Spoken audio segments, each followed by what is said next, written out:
بہت بڑا دن ہے اور پاکستانیوں کے لیے بہت بڑا دن ہے۔ آج چیف جسٹس آف پاکستان قاضی فائد عیسیٰ صاحب ریٹائر ہو رہے ہیں۔ ان کے چیف جسٹس بننے سے پہلے میں نے کہا تھا کہ وہ چیف جسٹس بننے سے پہلے متنازع ہو چکے ہیں اور پاکستان کی سیاسی جماعتوں نے، خاص طور پہ نون لیگ نے، انہیں ڈیلیبریٹلی متنازع کیا تھا۔ لیکن قاضی فائد عیسیٰ صاحب کا جو دور تھا وہ عدلیہ کی تاریخ کے سیاہ ترین دور کے طور پر یاد رکھا جائے گا۔ یہ بات میں نہیں کہہ رہا، آج یہ بات پاکستان کے تمام صحافی کہہ رہے ہیں، تمام وکلا کہہ رہے ہیں، بہت بڑی تعداد میں پاکستانیوں میں۔ اگر آپ کہیں پہ بھی بلکہ ایک سروے میں کرواؤں گا کل کے ویلاگ میں، آپ کو بتاؤں گا کہ جو شام والا ویلاگ آئے گا اس میں آپ کو بتاؤں گا کہ پاکستان کے لوگوں نے اس پہ کیا رائے دی ہے۔ بہرحال پاکستانی یہ سوچتے تھے کہ کوئی بھی چیف جسٹس آئے وہ کبھی بھی جسٹس منیر کا ریکارڈ نہیں توڑ پائے گا، لیکن قاضی فائد عیسیٰ نے پاکستانیوں کو غلط ثابت کر دیا اور اب وہ ایک ضرب المثل بن گئے ہیں جنہوں نے پاکستان کی تاریخ میں بدترین چیف جسٹس کے فرائض سر انجام دیے ہیں۔ ایکسٹینشن کے شوق میں آئین اور قانون، حتیٰ کہ جو ان کی اپنی عدلیہ ہے اور جو ساتھی جج ہیں، ان تک سے قاضی فائد عیسیٰ صاحب نے کھلواڑ کیا ہے اور پوری عدلیہ کو تقسیم کر دیا۔ تحریک انصاف اور عمران خان صاحب سے بدترین سیاسی انتقام اور دشمنی نبھائی ہے قاضی فائد عیسیٰ صاحب نے۔ انسانی حقوق کی بدترین خلاف ورزیاں قاضی فائد عیسیٰ صاحب کے دور میں ہوئی اور اس کی مثالیں میں آپ کے سامنے رکھتا ہوں۔ ایک پاکستان کی جو سب سے بڑی سیاسی جماعت ہے، جس کے بارے میں سارے سرویز کہہ رہے تھے کہ یہ جماعت اسٹیٹ اوے الیکشن جیت رہی ہے اور 2/3 اکثریت سے زیادہ حاصل کرے گی، اس جماعت سے 13 جنوری کو قاضی فائد عیسیٰ صاحب نے بلے کا نشان چھیننے کا ایک سیاہ فیصلہ کیا۔ پھر قاضی فائد عیسیٰ صاحب کے دور میں اداروں نے پاکستان کی سیاست میں بدترین مخالفت کی، بدترین مداخلت کی، سیاسی جماعت کی مخالفت کی، یہ سارا کچھ کیا۔ تاریخ کے متنازع ترین انتخابات جو ہوئے ہیں وہ قاضی فائد عیسیٰ صاحب کے دور میں ہوئے، یعنی قاضی فائد عیسیٰ صاحب کے دور میں جو انتخابات ہوئے ایسے پاکستان کی تاریخ میں پہلے کبھی نہیں ہوئے، اتنی بڑی دھاندلی کبھی نہیں ہوئی۔ یعنی جو پاکستان ٹوٹ گیا تھا جب 1971 میں، تو ان الیکشن میں بھی دھاندلی ایسے نہیں ہوئی تھی جیسی دھاندلی عمران خان کے خلاف کی گئی۔ بدترین دھاندلی تھی، پورے کے پورے نتائج بدل دیے گئے، عوام نے مینڈیٹ کسی اور کو دیا تھا، حکومت کسی اور کو دے دی گئی، اور یہ سارا کچھ قاضی فائد عیسیٰ صاحب کے دور میں ہوا۔ یعنی یہ جتنا بھی 45-47 والا کھیل تھا یہ قاضی صاحب کے دور میں ہوا۔ چادر اور چار دیواری کا تقدس خصوصاً پنجاب میں، سندھ میں، اسلام آباد میں تاریخی نوعیت کا یہ ہوا ہے۔ یعنی لوگوں کے بیڈ روموں تک جو ہے وہ سیکورٹی فورسز کے لوگ گھسے، لوگوں کے گھروں کو اور قیمتی سامان کو توڑا گیا۔ یہ سارا کچھ قاضی فائد عیسیٰ صاحب کے دور میں ہوا، حتیٰ کہ جو علامہ اقبال رحمۃ اللہ علیہ کی بہو ہیں ان کے گھر کی بھی چادر اور چار دیواری کا تقدس پامال ہوا ہے، اور اس کے علاوہ سابق وزیر اعظم عمران خان صاحب کے گھر کی بھی چادر اور چار دیواری کا تقدس پامال کیا گیا، اور بے شمار سینکڑوں مثالیں ہیں۔ خواتین کی تاریخی بے حرمتی ہوئی قاضی صاحب کے دور میں، بہت ساری خواتین کو گرفتار کیا گیا، تشدد کیا گیا، سڑکوں پر گھسیٹا گیا، آنسو گیس کا نشانہ بنایا گیا، اور یہ سب کچھ خواتین ابھی بھی حراست میں ہیں۔ یعنی آپ مثال لے لیں، بشرا بی بی جو ہیں وہ ایک دن پہلے رہا ہوئی، میں بتاتا ہوں ان کے بارے میں کچھ تفصیلات آپ کو۔ ابھی بھی یاسمین راشد صاحبہ جیل میں ہے، عمران خان صاحب کی 2 بہنیں جعلی مقدمے کے اندر جیل میں ہیں۔ ویڈیو موجود ہے کہ ایک ادھر کھڑی ہے، ایک ادھر کھڑی ہے، اور 2 لوگ کھڑے ہوں تو آپ دفعہ 144 کا نفاذ ہی نہیں کر سکتے، لیکن اس کے باوجود انہیں پکڑا گیا، اور ویڈیو موجود ہونے کے باوجود ان پہ پتہ نہیں کیسے کیسے مقدمے بنا دیے گئے، انہیں دہشت گرد ڈکلیئر کر دیا گیا۔ اور بہت ساری اور خواتین بھی ہیں۔ مسرت جمشید چیمہ صاحبہ، میری جمشید اقبال چیمہ صاحب سے بات ہوئی، وہ کہہ رہے جی نہ ان کو دوائیاں دینے دیتے ہیں، نہ انہیں کھانا دینے دیتے ہیں، نہ ان کے بچوں سے اور فیملی سے ملاقات کرنے دیتے ہیں، اور ان کو عبرت کا نشان بنایا جا رہا ہے۔ ظلم اور فسطائیت ہے نا کہ یہ دونوں میاں بیوی کیوں عمران خان کے ساتھ کھڑے ہیں، تو جو جا کر عمران خان کے ساتھ کھڑا ہوتا ہے یا وفاداری ثابت کرتا ہے اس کو نشان عبرت بناتی ہے یہ ریاست۔ تو اسی طرح مسرت جمشید اقبال چیمہ صاحبہ جو ہیں ان کے ساتھ بھی ان کو تکلیف میں رکھا ہوا ہے، وہ بھی جیل میں بند ہیں۔ اس کے علاوہ جو ہے وہ لیول پلینگ فیلڈ بالکل نہیں ملی پاکستان تحریک انصاف کو، لیول پلینگ فیلڈ تھی ہی نہیں۔ وہاں ایم کیو ایم کو سپورٹ کیا گیا کراچی میں دبا کے، سندھ کے اندر پیپلز پارٹی کو، خیبر پختونخوا میں پورا زور لگایا گیا باقی جماعتوں کو دینے کے لیے، پنجاب کے اندر پی ایم ایل این کو سیٹیں جو ہے وہ بانٹی کی جیسے ریڑیاں بانٹتے ہیں، تو لیول پلینگ فیلڈ نہیں تھی۔ حتیٰ کہ یہ پہلی مرتبہ ہوا کہ قاضی فائد عیسیٰ کے دور میں جو لوگ کاغذات نامزدگی جمع کروانے جاتے تھے، نامینیشن پیپر، ان سے نامینیشن پیپر تک چھین لیے جاتے تھے۔ اس کی ویڈیوز چلتی تھی لیکن قاضی صاحب نے کچھ نہیں کیا. ایک سیاسی جماعت ایسی تھی پاکستان تحریک انصاف, نہ وہ اپنا جھنڈا نکال سکتے تھے, نہ جلوس اور نہ جلسہ. یہ الیکشن ہو رہا تھا پاکستان میں جس کو قاضی صاحب فری اینڈ فیئر الیکشن کہتے ہیں, لیکن پاکستان کی تاریخ کا متنازع ترین الیکشن تھا. قاضی صاحب کے دور میں بچوں کو بھی گرفتار کیا گیا, اور ایک نہیں دو نہیں بہت سارے واقعات ایسے ہوئے کہ معصوم بچوں کو پولیس اٹھا کر لے گئی, انہیں گرفتار کیا, اور کچھ تو ایسی رپورٹیں ہیں کہ بچوں پہ ٹارچر کر کے ان کی ماؤں کو جو ہے وہ ویڈیوز دکھائی گئی. پھر جو 2/3 اکثریت کے لیے قاضی صاحب نے سیٹیں چھین کر دیں نون لیگ والوں کو, ایک دن تو اکٹھی 3 سیٹیں دے دیں, اور وہ دینے کا مقصد یہ تھا کہ کچھ بھی کر کے نون لیگ کے پاس 2/3 اکثریت آئے اور قاضی فائد عیسیٰ صاحب کو ایکسٹینشن مل جائے. لیکن ایکسٹینشن قاضی صاحب کو پھر بھی نہیں ملی. مخصوص نشستیں جو ہیں وہ ہارنے والی جماعتوں کو دے دی گئی قاضی صاحب کے دور میں, اور قاضی صاحب اس کے حامی تھے کہ نہیں, جو جیتے ہیں ان کو مخصوص نشستیں نہیں دینی, جو ہارے ہیں یہ مخصوص نشستیں ان کو دیں. اور قاضی صاحب کے بیانات سے ان کے پورے ٹنیور میں یہ پتہ چلتا رہا کہ ان کے اندر کتنا بغض ہے اور کتنا غصہ ہے عمران خان سے یا ان کی سیاسی جماعت سے. جبری گمشدگیاں جو ہیں وہ قاضی فائد عیسیٰ صاحب کے دور میں معمول بن گئی تھی, بالکل ایک نارمل چیز تھی. حتیٰ کہ اسلام آباد اور پنجاب کے دارالحکومت لاہور اور اہم ترین شہروں سے, مین جگہوں سے انسانوں کو جبری طور پہ گمشدہ کیا گیا. میں بھی جبری طور پہ گمشدہ کیا گیا. ابھی بھی بہت سارے لوگ جو ہیں وہ جبری طور پہ لاپتہ ہیں, جن میں انتظار حسین پنجوتھا صاحب ہیں, ان کا ابھی تک کچھ پتہ نہیں چل رہا.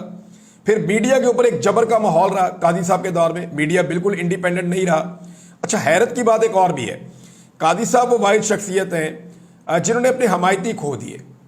جب وہ چیف جسٹس آف پاکستان کی سیٹ پر بیٹھے تو ہونا تو یہ چاہیے تھا کہ وہ اپنے کام سے اپنے حمایتیوں کی تعداد میں اضافہ کرتے, مگر جتنے بھی صحافی اور وکلا قاضی صاحب کے حمایتی تھے وہ سارے قاضی صاحب کے خلاف ہو گئے, کیونکہ قاضی صاحب نے کام ہی ایسے کیے تھے. پھر ارشد شریف صاحب کا کیس ہے, ہمارے لیے تو بہت بڑا ایشو ہے, اس میں بالکل انصاف فراہم نہیں کیا. اور اس کے علاوہ جو ہے جس نے بھی قاضی صاحب پہ احسان کیا, مثال کے طور پہ منصور علی شاہ صاحب کو آپ لے لیں, انہوں نے قاضی صاحب کے اوپر احسان کیا, لیکن قاضی صاحب نے ان کے خلاف اقدامات کیے. عدت جیسا گھٹیا کیس ایک سابق وزیر اعظم پر اور ان کی اہلیہ پر چلایا گیا, لیکن قاضی صاحب کے کان پر جوں تک نہ رینگی. سیاسی کارکنوں کی ریکارڈ گرفتاریاں ہوئیں اور ان پہ بدترین تشدد ہوا. ساتھی ججوں نے خط لکھ کر قاضی فائد عیسیٰ صاحب کو کہا کہ جناب ہمارے ساتھ بہت زیادتی ہو رہی ہے, ہمیں ہراساں کیا جا رہا ہے, مگر قاضی صاحب کو ہوش نہیں آئی. پارلیمنٹ میں جا کے قاضی صاحب بیٹھ گئے جناب, اور اپنے منصب کو کافی ڈی گریڈ کیا, اور جاتے جاتے بھی 63A کا جو ایک فیصلہ تھا اس کی من چاہی نظر ثانی کی من چاہا بینچ بنا کر ایک صدارتی آرڈیننس کے بعد, اور اس کے نتیجے میں پاکستان میں جو ظلم اور فسطائیت کا بازار گرم ہوا, جو ہارس ٹریڈنگ کے لیے منڈیاں لگیں, وہ بھی قاضی فائد عیسیٰ صاحب کو اس کا کریڈٹ جاتا ہے. قاضی صاحب کے بارے میں بہت سارے لوگوں نے بہت سارے اسٹیٹمنٹ دیے ہیں, لیکن 2 اسٹیٹمنٹ میں آپ کے سامنے رکھ دیتا ہوں. ایک تو میں حامد میر صاحب کا اسٹیٹمنٹ آپ کو سناتا ہوں. حامد میر صاحب جی قاضی فائد عیسیٰ صاحب کے بارے میں کہہ رہے ہیں, مجھے افسوس ہے کہ میں قاضی فائد عیسیٰ جیسے جج کی حمایت کرتا رہا جو اپنے ہی فیصلوں کی خلاف ورزی کرتے تھے. اب کوئی یہ نہیں کہے گا کہ پنجاب نے نظریہ ضرورت کا بانی جسٹس منیر پیدا کیا. اب تو بہت سے وکلا یہ کہہ رہے ہیں کہ جسٹس منیر سے زیادہ برا جج بلوچستان نے پیدا کیا ہے. اب یہی بات جو ہے وہ علی احمد کرد صاحب کہہ رہے ہیں, جو پہلے کھڑے ہوئے تھے قاضی صاحب کے ساتھ. یعنی مجھے آفرین ہے صدیق جان پہ اور کچھ صحافی ہیں ان پہ بھی, وہ پہلے دن سے کہہ رہے تھے کہ قاضی فائد عیسیٰ جو ہے وہ ایک فراڈ قسم کا کریکٹر ہے, اور یہ سپریم کورٹ آف پاکستان کے چیف جسٹس بنیں گے تو یہ عجیب و غریب ماحول پیدا کر دیں گے. لیکن قاضی صاحب نے اپنے کنڈکٹ سے ثابت کیا کہ جو لوگ ان کی حمایت کرتے تھے, مطیع اللہ جان صاحب ہیں, اسد طور صاحب ہیں اور بہت سارے دوست ہیں, وہ جو حمایت کرتے تھے وہ بھی مخالف ہو گئے. انہوں نے کہا نہیں, قاضی صاحب ڈیزرو نہیں کرتے تھے اور یہ قاضی صاحب نے زیادتی کی ہے. ایک اور گواہی بھی آئی ہے جی بلاول کی. بلاول نے کہا جی قاضی فائد عیسیٰ کے بغیر 26ویں آئینی ترمیم ممکن نہیں تھی. یہ بلاول نے BBC کو انٹرویو دیا, تو آپ اندازہ کر لیں کہ قاضی فائد عیسیٰ صاحب آئینی ترمیم کے لیے بھی رول پلے کر رہے تھے. حالانکہ جج کا کوئی کام نہیں ہوتا, پارلیمان کا کام ہے, لیکن کیونکہ ان کے نمبر پورے نہیں ہو رہے تھے تو قاضی فائد عیسیٰ صاحب نے آنکھیں بند رکھی, ظلم ہونے دیا, اغوا ہونے دیے, تشدد ہونے دیا, منڈیاں چلنے دی, اور 63A کی نظر ثانی اس انداز میں کی تاکہ جس نے جس کو خریدنا ہے وہ خریدے اور جس نے جس کو ڈرانا ہے وہ ڈرائے. اس میں صاحبزادہ حامد رضا صاحب کا ایک اسٹیٹمنٹ ہے, بڑا سخت ہے, جو انہوں نے کہا ایز اٹ از پڑھ کے سنا دیتا ہوں. انہوں نے کہا پاکستان کی عدالتی تاریخ کے سب سے بد زبان, بد تمیز, بد تہذیب, بد کردار करप्ट, मुनाफिक, इंसाफ के कातिल और खुद पसंद शख्स का नाम काजी फायद ईसा है। इंसाफ का जो कत्लेआम इस शख्स के दौर में हुआ, इस पर यह शख्स तारीख में एक मकरूह किरदार के तौर पर याद रखा जाएगा। खस कम जहां पाक। ये जी साहबजादा हामिद रजा साहब का स्टेटमेंट है काजी फायद ईसा के बारे में। अब कुछ और चीज़ें वो भी आप देखें ना, टाइम तो ख़त्म हो ही जाता है, इस पर आप गौर कीजिए ना। काजी साहब जब 13 माह पहले आए थे तो शायद उन्हें लगता था वो हमेशा यहीं पे रहेंगे। उनके साथ एक्सटेंशन के वादे किए गए, उनको यकीन दहानियां करवाई गई। एक दिन उन्होंने एक स्टेटमेंट दे दिया तो फिर उनकी अदालत से इसकी तस्हीह आई कि नहीं नहीं, इसका मतलब ये नहीं है, बाकी जजों को मिलेगी तो काजी साहब को भी मिल जाएगी, वो भी एक्सटेंशन ले लेंगे। तो काजी साहब कानून में ऐसी तब्दीली चाहते थे कि 3 साल मजीद वो रहें, लेकिन काजी साहब नहीं रह पाए, आज उन्हें जाना पड़ रहा है। तो जो लोग आज सीटों के ऊपर बैठे हुए हैं उन्हें क्या लगता है कि वो हमेशा यहीं पे बैठे रहेंगे? एक दिन ये सीट बड़ी बेवफा होती है, आप इस सीट से उतरेंगे और किस्सा पारीना बन जाएंगे। मुझे अच्छी तरह याद है जनरल बाजवा जब सीट के ऊपर हुआ करते थे, या जनरल मुशर्रफ जब सीट के ऊपर हुआ करते थे, या पहले इफ्तिखार चौधरी साहब जब सीट के ऊपर हुआ करते थे, या वज़ीर आज़म को आप ले लें बहुत सारे, तो उन सबको लगता है कि वो खुदा बन बैठे हैं। उन्हें लगता है कि सारी चीज़ें उनके कंट्रोल में हैं, वो स्याह को सफ़ेद कर सकते हैं और सफ़ेद को स्याह कर सकते हैं। लेकिन एक दिन ऐसा आता है कि सीट उनके पास पे चली जाती है और वो एक छोटा सा फैसला भी नहीं कर सकते, एक सेक्रेटरी की ट्रांसफ़र भी नहीं कर सकते, एक छोटी सी पोस्टिंग भी नहीं कर सकते, एक बंदे को तरक्की भी नहीं दिलवा सकते, ना किसी का फ़ायदा करने का उनके अंदर कोई सलाहियत बाकी बचती है, ना किसी का नुकसान करने की उनके अंदर कोई सलाहियत बाकी बचती है। बहरहाल एक दिन तो सबने जाना है, अब देखना यह है कि तारीख के अंदर उनका नाम क्या लिखा जाता है। क्या उनका नाम तारीख के कूड़ादान में जाता है या सुनहरी हरूफ में लिखा जाता है? ये आपका अपना किरदार इस बात का तयन करता है कि आपने उस सीट पर बैठकर इंसाफ किया या ना इंसाफी की, ज़ाती मफादात देखे या पाकिस्तान के मफादात देखे। बहरहाल अभी तो पाकिस्तान के मफादात तो लोग देखते नहीं हैं, ज़्यादातर अपने मफादात देखते हैं। बुशरा बीबी जो हैं वो रिहा होने के बाद पेशावर चली गई, और उसकी वजह यह है कि पहले उन्हें बनीगाला पहुंचाया गया, फिर पाकिस्तान तहरीक इंसाफ की क़यादत जाकर उनको मिली।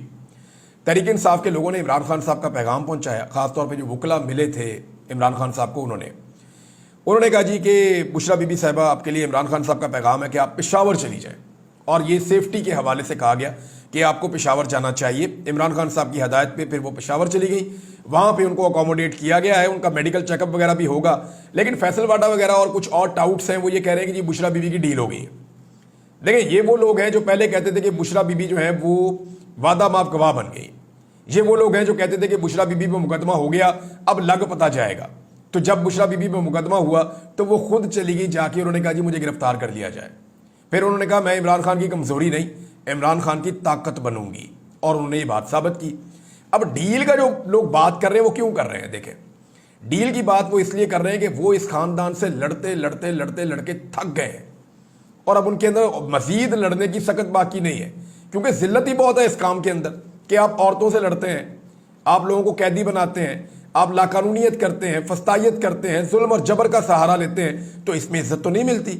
अब अगर इमरान खान ने डील ही करनी होती तो इलेक्शन से पहले करता, ताकि इलेक्शन में उसकी हुकूमत बने, या वो इलेक्शन हारने के बाद डील कर देता कि ठीक है अब मेरा मोराल डाउन है, मैं डील कर रहा हूं, या इमरान खान साहब बजट के मौके के ऊपर एक उनको अपॉर्चुनिटी थी वो तब डील कर देते, IMF के मुआहदे के ऊपर बड़ा मौका था वहां डील कर देते, या जब आईनी तरमीम हो रही थी उसमें डील का मौका था वहां डील कर देते।